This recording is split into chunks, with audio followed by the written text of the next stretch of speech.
My dear brothers and sisters, as you heard the reading, the first especially, you realize that the theme of yesterday, that God is in control, is carried on also in today's reading.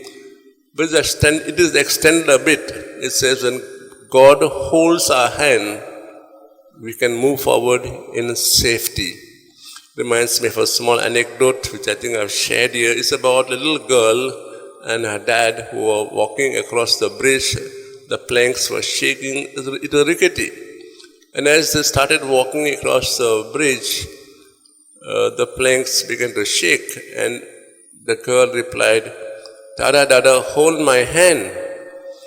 And Dada told her, "You hold my hand, that's okay for you." Then the girl said, No, you hold my hand." Then Dada asked her, "What's the difference whether I hold your hand or you hold my hand? What's the difference?" And the girl replied, "As you walk across the bridge, if I hold your hand and I feel nervous, the planks are shaking, there's a possibility I'll fall down. But when you hold my hand, there's all certainty that you'll hold it tight and I will never fall down." That's what we heard in the first reading. We heard, "The Lord your God hold your right hand." The Lord our God holds our hand, the left or right. We are sure that we will never fall down. And yet, you find in Jewish history, the Jews did not allow God to hold their hand because they felt the hand was too tight or too stringent. The laws were too tight, and therefore they let off God's hand and began to live their own life. And that was their fall. Their fall was terrible. They were taken into captivity, as now they were there in Babylon. And yet God tells them, "Do not worry, be upset. I am still in control of the whole situation. I myself will hold your hand and bring you back." In the Gospel passage we heard about St. John the Baptist. The surprising statement which Jesus makes, this seemed to be contrary.